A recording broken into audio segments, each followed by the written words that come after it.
Hello there, welcome to Speaking of Business. I'm your host, Nancy Boyle. Today we're going to be talking about a relatively new concept. It's called social entrepreneurship. And joining me are Anna Lopez-Brosche, who's the managing partner of Ennis Pelham & Associates, CPAs, and Dr. Carlton Robinson, who's a partner with Human Capital Management. So welcome. Thank you. Thanks for having Good us. to see you guys today. Good to see you. And I'm going to start with you. Why don't you tell us a little bit about what it is that you do? Sure. I work for Ennis Pelham & Associates, CPAs, which is a local CPA firm that provides accounting, audit, and tax services and business advisory services to private companies. Okay. Carlton, tell us a little bit about Human Capital Management. I'm a partner in this small firm. Our focus is professional development, which encompasses both business and economic development. And we emphasize a few unique approaches. In the background of human capital management is how we educate and orient people regarding different topics such as entrepreneurship, business, etc. Okay. Now, the buzzword here that we're talking about today is called social entrepreneurship. Yes. Okay? Now, Yes. in my mind, when I hear that term, I'm all over the place with that. Yes. So maybe you two, I'll start with you, Carlton, could kind of help us define that so that our audience, who has their own kind of idea of what it is, can kind of wrap their brains around this new concept. Okay. The term social entrepreneurship itself has been around since the 1970s. Okay. There are many interpretations of social entrepreneurship, partly because most of the discussion is either internationally or academically. Okay. And so what we're attempting to do is to make it more mainstream, and there are a lot more interpretations. My interpretation at its lowest level is leveraging business or entrepreneurship to impact a social issue. Now that social issue may be different for each of us. For Okay. some of us it could be education. I could see small business development as a social issue for some populations. And so the potential impact of social entrepreneurship could be different for each person. Mm-hmm. Okay. And I'm going to jump to you on this one because we exchange the term entrepreneurship and small business as if they're the same thing, but there's a little bit different to it. So do you want to elaborate on that? Well, sure. The system of entrepreneurship involves more players than small business. Okay. And so you have big business. You know, there are a lot of stakeholders for social entrepreneurship that can benefit from leveraging business and entrepreneurship to address, social issues. Those being nonprofits who Okay. could benefit from an increased funding base to provide programs and services in the community. If big business is contributing to that conversation and that system of entrepreneurship through the way that they engage in working with business overall, we've Okay. got our educational institutions who want to receive more requests for an educated workforce and to have a larger donor base as well. So entrepreneurship involves more people, I guess, Okay. and to answer your question, versus Okay. the strict definition of small business as a certain employee range or a certain revenue range. Okay. Now, for our definition at the Small Business Resource Network is essentially a business who has up to 100 employees. I mean, that's kind of what we look at as defining small business. Now, within that definition, you've got, I don't know how many years ago, the Chamber said, okay, you've got mini businesses and micro businesses, and I'm not sure what the ramifications on that are, but. Right. I would add a key distinction is when we take a look at a small business and we take a look at an entrepreneur, not every small business has an entrepreneur at the helm. Okay. And so if we look at a small business as an enterprise and we take a look at an entrepreneur as an innovator, and so those are two different things. In many cases, the entrepreneur may never be a small business owner or actually run the enterprise. Okay. And if we take a look at traditional corporations, they're always looking for that CEO who's an innovator, who Okay. has the entrepreneurial spirit. And so those are two different distinctions. Some entrepreneurs can become the small business owners. Some small business owners can become entrepreneurs, but they're not identical in the bigger sense. And not the same every time. No, no, Right. no. Okay. Well, now let's talk a little bit about the event that you had a week or two ago to sort of get this conversation going, as you said earlier, in about the whole social entrepreneurship. So let's start with Carlton on that one. Sure. It was just an exciting event.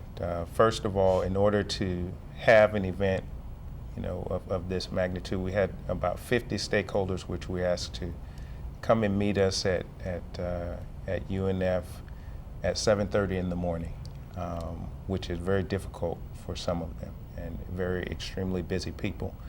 But the goal was to further a conversation that Anna and I started well over 3 years ago about how we could have a positive impact in Northeast Florida regarding small businesses and entrepreneurship in general.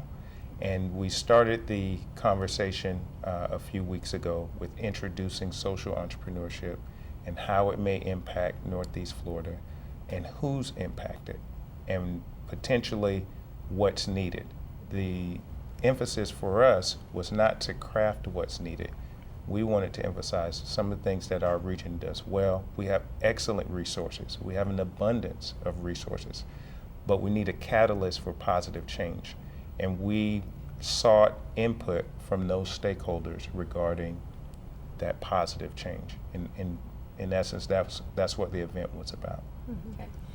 Anna, what were some of the things that you started seeing coming about on this, sort of expanding on what Carlton had said of, what were some of the diversity of community leaders? It wasn't just small business owners.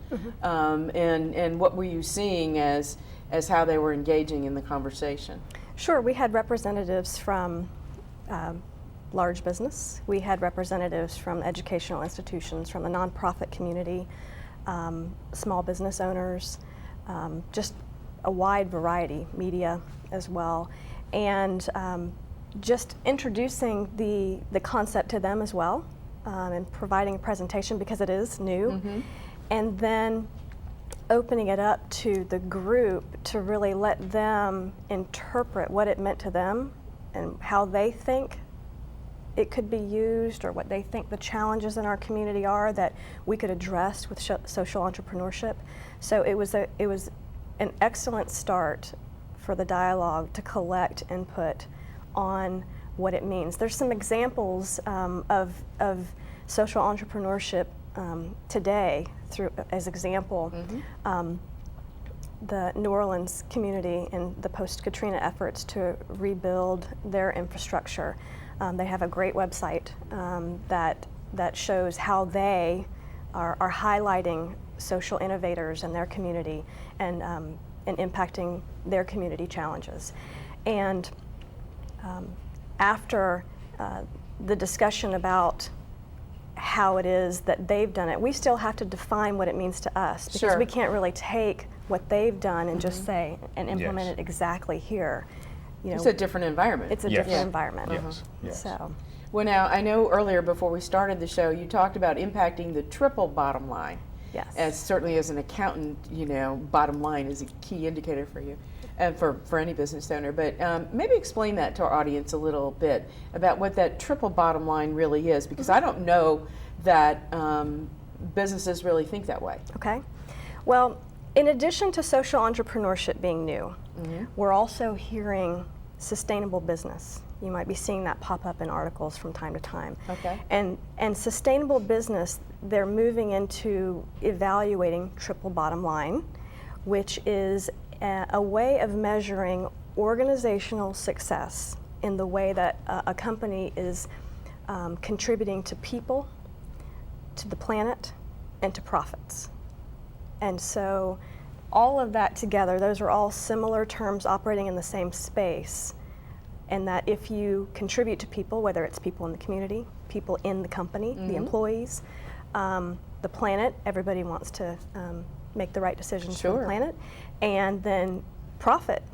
what do you do with that profit? You reinvest it into the community, you reinvest it into the business. Rising tides lift all boats. And I think that's one of the most exciting things to me about the social entrepreneurship and social innovation movement is when we talk about social issues, typically there's a disconnect between business and nonprofit initiatives. Sure. But if we begin shaping that conversation around the triple bottom line, then what we realize is even those people who may have a passion for contributing to their community, that they still get it in regards to business. That if they don't generate a profit, they don't generate revenues, it's going to be difficult for them to have an impact in their community. And I think that that's the next level for many of our nonprofit organizations given the funding environment. Now, there are going to be people that are going to listen to this show and they're going to, what a bunch of hooey. So what are why is this important to Jacksonville?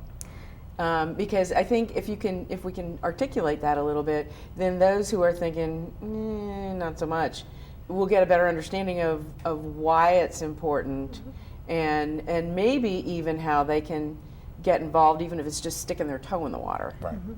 Well, we all want to be a part of a thriving community because in so many ways that we probably don't even realize we benefit from being a part of a thriving community. Sure.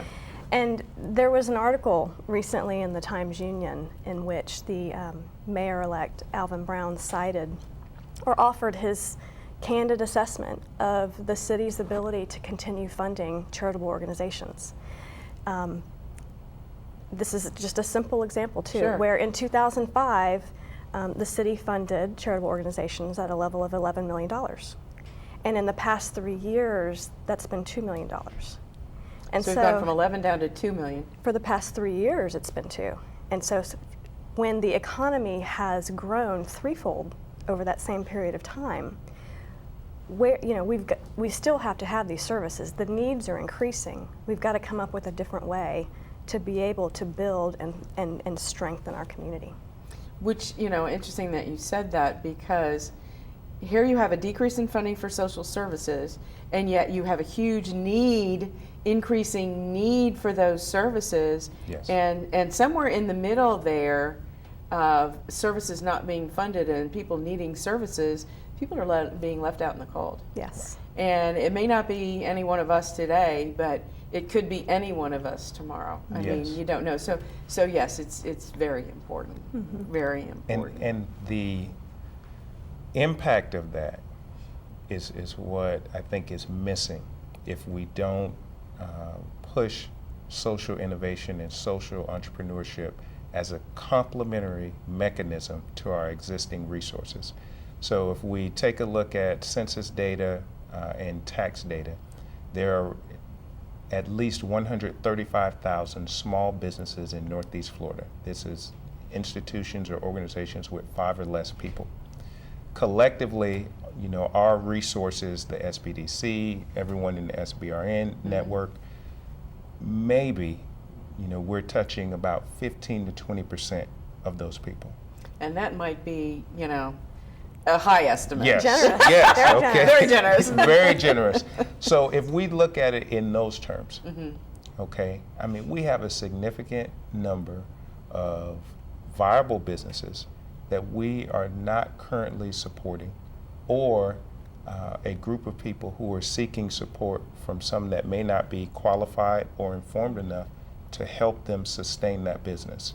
And further, if we were to, and this is just a hypothetical, okay, but if each one of those businesses added a half a person, okay, in terms of employment, what could our unemployment rate be? Hugely impacted. Yes. Hugely impacted. Okay, and so if we were to view small business or unemployment as a social issue, and we were to shape a potential solution, we could say that small business itself is a social issue in Northeast Florida, given our unemployment rate. Well, and certainly jobs. Yes. Certainly Yes. jobs are crucial. Yes. Once again, you're talking about budgets being cut, people being laid off, and okay, fine, you know, people are laid off from their job. Okay, but oh, by the way, now we're going to cut the unemployment benefits. So what do you expect these people to do if we don't all collectively work together and start creating jobs? And obviously you have the city and the chamber who are looking at the big economic impacts of finding some big major corporation. And you know, I heard something about on the news this morning about the JAA Aviation Authority being over in Paris and talking to airplane manufacturers and getting to move to Cecil Field, which would be wonderful. Mm-hmm. But we have a lot of people here that could very easily add one job. Mm-hmm. Maybe even if you just look at the self-employed folks with no employees, which I think is probably in the 30 to 40,000 business range, mm-hmm. if you could help 10% of those people hire yes.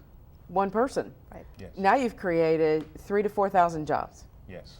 So again, you know, all of this collectively is very important to the community. One more little notch to say, hey, step it up. Information only comes out if we begin having discussions about social entrepreneurship. Mm-hmm. And so in some of the literature, there's identification where the highest group of entrepreneurs and small business startups are those that do not have a degree. 33%, okay? If we do the math in terms of those who come into the SBDC who mm-hmm. may not be informed or, you know, may not have the capacity at that moment to understand all of small business planning, those resources, okay, are going and invested in that person, okay, which they may not understand it at that point in time. Mm-hmm. And we may not be able to help someone who does, okay? Mm-hmm. And we have to have the ability to address both. But if we don't discuss social entrepreneurship, social innovation, these small things don't come out and they're unaddressed, and we're looking for solutions to other problems without necessarily understanding some of the causes. I agree. Now, who would be some of the stakeholders in this? I mean, we've mentioned the big businesses, we've mentioned the small businesses, we've mentioned the nonprofits, but who are some of the other stakeholders? Well, one of the ones that I've mentioned a couple times as well, educational institutions. Educational, yes. Mm-hmm. As well as every individual who really can benefit from improved quality of life and access to resources. Just a thriving, growing community. Every person, every slice of our community is a stakeholder. Mm-hmm. I think at our event a few weeks ago, I talked about a social brick initiative where if we're starting a community, we want to create a strong foundation. And each person, each corporation, each entity has an opportunity to represent one brick in that foundation.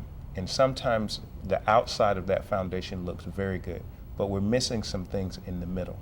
And so in terms of stakeholders, everyone in the community has a stake in this type of initiative. Mm-hmm.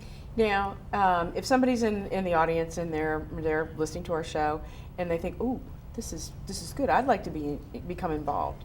What do they do next? And then what are your next steps with this whole process? But who should they contact? Where can they get information? Okay, the best contact would be, number one would be website. I have a website, it's www.h-cm.net. My email address is clr@h-cm.net. In terms of next steps, okay, at our previous event, again, we're taking in information, we're taking in data. So right now, if someone were to contact us and they say, we'd like to be on the list to get additional information, that's the stage that we're at right now. Mm-hmm. Now, I've spoken to about 6 or 7 representatives from larger corporations who really want to get involved with this initiative at our last event. Okay. And we're in the process of forming a larger event in September. Okay. We're pretty sure it's going to happen. We just don't have a confirmed date. But that's our next step, and I'm really excited about that. But mm-hmm.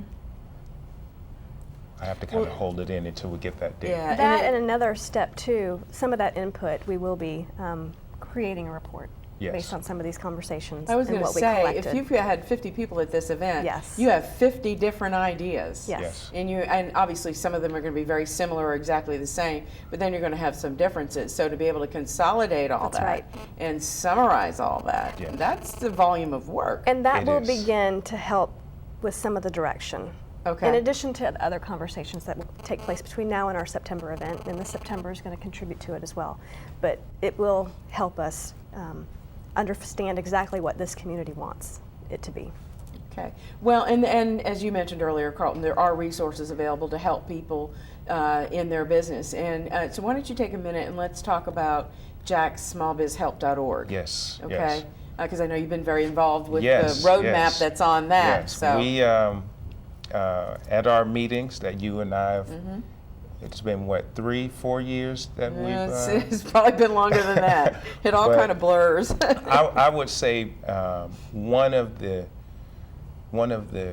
catalysts for me in coming forward with social entrepreneurship was the jacksmallbizhelp.org, and where we met every quarter, and one day we just asked the question, what does everyone do? And so if I were a small business, do I think you perform the same duties that you say you perform? And so we had a analysis amongst ourselves as resource providers, and we were all over the place, and we talk all the time, and we refer people. And that was kind of the starting point for me, understanding how valuable the resources are that we have in our region. Very few regions actually come together as a resource Boy, group. is that true. Okay, Yeah. the way that we do. And so this is collectively one way for us to kind of, push the needle a little bit and say that, Jacksonville and Northeast Florida is entrepreneurial. I think if we can get to that point, we can attract more people to our area. We can attract, hopefully, some investors that are willing to invest in our small businesses, okay? And maybe we reduce a little bit of the risk in terms of financing businesses, because if lenders and investors know that there's a strong support system for entrepreneurs and small business owners in that region, okay, then they're more likely to invest in that region. And so we have a lot at stake, but we have a lot of opportunity with what we have right now. Well, and when you said, all of these government nonprofit agencies who provide services to small business work together, we are very unique. There Yes. are not a lot of places where you have, especially as you talked about with the nonprofit organizations, there's limited funding available to support those organizations. And so when you have organizations that are a little bit similar, that tend to collaborate with their services, they're still fighting for, competing for that funding. So to be in a position of being a competitor for funding and a collaborator for providing services to the business community, we are very unique and Yes. very fortunate in that way.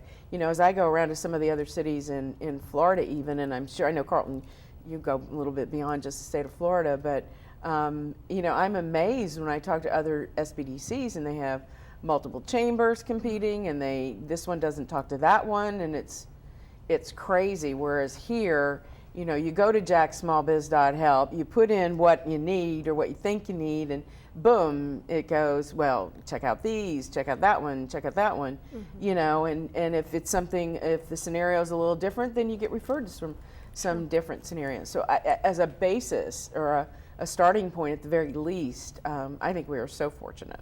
And I wanted to add just one thing to the Jack's Small Biz Help. We were able, in developing that roadmap, we were able to take some things from academia in terms of the types of entrepreneurs, which is extremely important.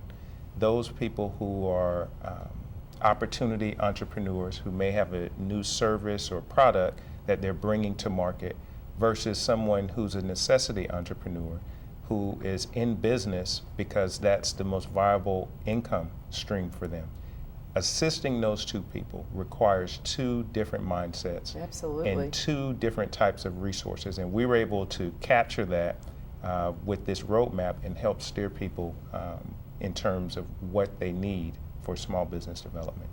And I don't know if anybody's doing this, and you, either one of you may know this, but I think what would be a very interesting number to look at is the number of unemployed that are in that unemployment, oh, we have X percent unemployment. The number of folks that are in that category and being counted as unemployed who are actually in the business startup, which may only be creating their own job. But I think that would be an interesting statistic, can't talk, to look at, because I think there's a pretty good sized number of those folks that are amongst the ranks of the unemployed who are really moving over into the ranks of being a business owner. And like I said, I don't know that anybody's measuring that, and I'm not quite sure how you would measure that. Right. But I think it would be an interesting number to look at. So A lot of opportunity. a lot of opportunity, and I think sometimes for some people they really want to be in their own business. Maybe they are innovative and entrepreneurial, or maybe they just want to own their own job, but they're afraid to give up that paycheck working for that company, and now all of a sudden they get downsized, they don't have another choice. And so now it's like, okay, let's take a deep breath, you know, torpedoes ahead, or whatever you want to say. Now I've always wanted to do this, I've been afraid to do it, but now I don't have a choice. And some of them are turning out some very successful businesses. Yes. That's right. Yes. You know, I'm sure you see that with your clients as well, you know.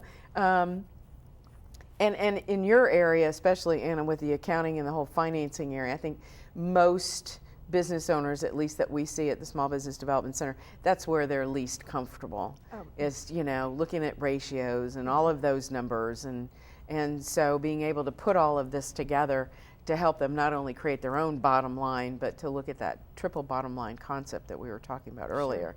It's that rising tide. Yes. I'm uncomfortable looking at those ratios. Well, I can understand that. We're getting out of time here, so is there any last comments either of you would like to make on this whole topic? Well, I'd just like to circle back and say that the recent JCCI study on the recession and economic recovery had as a resource in the back a list of 40 service providers in our community. And they even said it wasn't an exhaustive list. And it ranged all the way from the Amelia Island, Yulee, Fernandina Chamber of Commerce in A to the W of WorkSource. And providing a lot of great services here. And I think Carlton has commented and received feedback too from the folks who were involved in putting together the New Orleans social entrepreneurship initiative, that we have what we need here in this community to make social entrepreneurship a success for us. And so we're really excited about the next steps of having this move. Well, good. And with that note, we're out of time. So you in the audience, join us next time when we'll be speaking of business. But more importantly, if you want to weigh in on this topic, you can go to Carlton's website, which is www.h-c as in Charlie, M as in Mary.net. So thanks for joining us today, and we'll see you next time when we're speaking of business. Bye now.